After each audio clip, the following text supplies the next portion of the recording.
They tell you that the highest honor a soldier can receive is to have their name etched in stone. They lie. The highest honor, the one they will never put on a plaque, never mention in a Senate hearing, never whisper at Arlington, is to be so effective that your name is never spoken. Your rank is never recorded. Your war never happened. And somewhere, in a basement vault, there is a file with your photograph and a single line beneath it. Operational status, terminated. Not dead. Just erased. Welcome to the unit that does not exist. I was a captain in the 5th Special Forces Group, top 1% of my class at the Q course. I had a commission, a clearance, and a career that was going exactly where I wanted it to go. Then a man I had never met called me into a room I was not supposed to enter, and he slid a stack of papers across the table. Civilian tax forms, a defense contractor employee ID, a Virginia address I had never lived at. He said 2 words, "You resigned?" My records were altered. My commission was gone. On paper, I had been sheep-dipped. The military calls it that, sheep-dipping, when they take a soldier, strip him of every official tie, and reinsert him into the world as a civilian with a clean legend. I was officially a technical advisor for a defense firm. I was unofficially about to walk into a war that the President of the United States would deny was happening. The sheep doesn't know it's been dipped. I knew. And I went anyway. They sent me to the farm. If you know what that means, you already know too much. If you don't, it's Camp Peary, Virginia. A facility that does not appear on any public government directory. A place where the CIA trains the people it will never officially employ. At the farm, they don't teach you how to fight a war. Any soldier can fight a war. They teach you something far more dangerous: how to disappear inside one. You learn to speak the language of the enemy.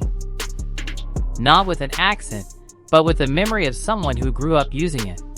You wear their clothes. You carry their weapons. East European AKs. Chinese-made boots.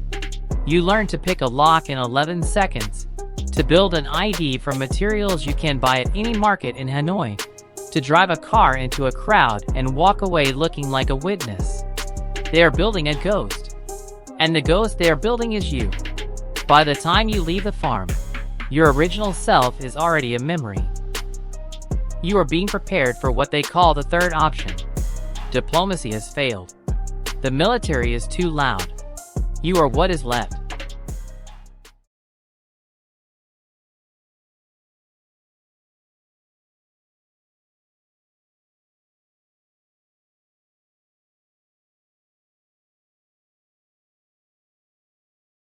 The mission brief was 3 sentences. We were going across the fence into Laos, a neutral country. A country where American soldiers were legally prohibited from operating. A country where, if we were captured, the United States government would deny any knowledge of our existence. 6 of us. No patches. No names. No dog tags. We carried East European AKs so that if we were killed, no American weapon would be found on the body. We wore Chinese-made boots so that no American boot print could be tracked. We were ghosts before we even left the ground. The C-130 was sterile. No markings. No unit numbers. A civilian tail number that traced back to a shell company in Delaware. The crew spoke to us once. Good luck. Then the ramp dropped, and Laos came up to meet us in the dark. Nobody in Washington knew our names. Nobody was coming to get us. If we died in that jungle, we died as hikers who wandered off a trail. That was the deal we made, and we all shook on it.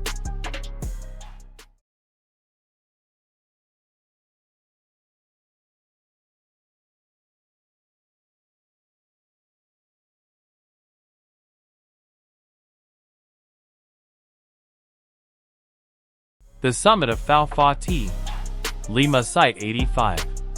A mountain in Laos so remote, so vertical, that the North Vietnamese military concluded it was impossible to assault from the ground. They were wrong. And on the night of March 10, 1968, They proved it.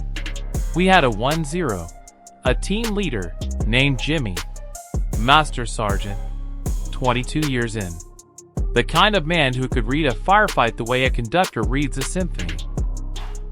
Knowing where every instrument was, what it was doing, and when it was going to stop. Jimmy was hit in the first 10 minutes. But Jimmy didn't stop.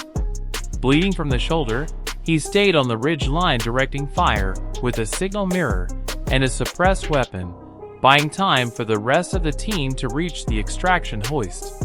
The radio crackled. 1-0, this is 1-2. We are overrun at the south perimeter. Jimmy keyed his radio once. Said 4 words, hold what you have. Then he went back to work. He would receive the Silver Star for that night. 40 years later, in a ceremony that most of the country never heard about, for a battle that officially never happened.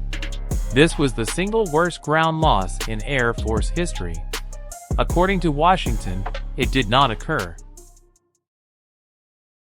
The McGuire rig.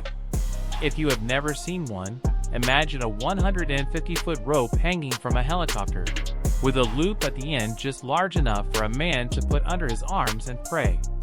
That is your extraction. No seat. No harness beyond that loop. You hold on, and the jungle falls away beneath you, and the aircraft takes you up through the canopy. NVA tracers were coming up through the trees. Green lines in the dark. You learn very quickly that if a tracer is getting bigger, it has not missed you yet. I watched 2 of them zip past close enough to feel the air move. The man next to me on the rig was not moving. I don't know when that happened. The ground disappeared. The mountain disappeared. The mission disappeared. And with it, the last physical connection to what we had just done. Extraction is not rescue. It is erasure. You leave your brothers behind. You leave the truth behind. And you go home to a country that will ask you where you've been. You will smile and say, nowhere interesting. The debriefing room was identical to the room where I'd been handed my new identity. Same table. Same fluorescent light. Same handler, or someone who looked exactly like him. He told me I had performed excellently. He slid a stack of papers across the table. This time, my reinsertion documents. New address. New employer. New cover story. He said, forget the faces of the men you served with. I looked at him. He said it again, flatly, as if repeating a weather forecast. Forget the faces. Forget the name of the mountain. You are a normal person again. You are an insurance adjuster from Arlington, Virginia. You have never been to Laos. I walked out of that building and stood on a sidewalk in Washington, D.C. on a Tuesday afternoon. People walked past me with briefcases and coffee cups. A child was crying about an ice cream cone. A taxi honked. The city was completely, absolutely normal, and I was standing in the middle of it wearing the skin of a man who had never existed, with the memories of a war that officially never happened. Your original identity is gone. The person you were before the farm, before the fence, before the mountain, he has been fed through the shredder. What walks out of that building is a placeholder for a man who does not exist. And that placeholder has to go home, has to talk to neighbors, has to buy groceries, has to pretend. 6 months after I came home, I was standing in the cereal aisle of a grocery store in Arlington. Fluorescent lights. Elevator music. A mother arguing with her son about which box of cereal to get. And I was conducting a threat assessment of the store's exits without consciously deciding to do so. I had already clocked 2 exits, front and loading dock. 3 customers, who could be threats based on posture and movement. The position of the security mirror at the end of aisle 7. I was doing this the way other people breathe. Automatically. Without choice. Because I had been trained to do it. And the training does not stop when the mission does. A man in a military uniform walked past the end of the aisle. Full dress greens. Service ribbons. The kind of uniform that tells the world who you are and what you did. I turned away. Not from shame. From something I cannot fully name. I have a bronze star with AV device that I cannot wear. He had a ribbon I had never heard of and wore it in a grocery store with his chest out. I felt like a ghost watching the living. The music in the store warped. The fluorescent light buzzed differently. And for approximately 4 seconds, I was back on a mountain in a country where I was not supposed to be, and the sound of rotors was somewhere above me, and Jimmy was on the ridgeline, and the radio was saying words I will not repeat. Then a child knocked a box of cereal off a shelf. And I was in Arlington again. That is what they mean by the wounds we cannot see. There is a wall in Washington, D.C. in the original headquarters building of the Central Intelligence Agency at Langley, Virginia. It is a white marble wall. And on that wall, there are stars. Each star represents a CIA officer who died in service to this country. Some of the stars have names beside them, in the Book of Honor displayed below. Many do not. Some of those nameless stars belong to men like the ones I served with. Men whose families were told they died in accidents. Men whose headstones, if they have them, say nothing true. Men who made the same deal I made, their name for the safety of people who would never know they lived, and who paid with everything. If you are watching this, you are looking at a ghost telling you about other ghosts. One day, the files will be declassified. One day, the stars will have names. One day, Lima Site 85 will appear in a history book that students actually read, and someone will ask why it took 40 years to give Jimmy his silver star. Until that day, we stay in the shadows.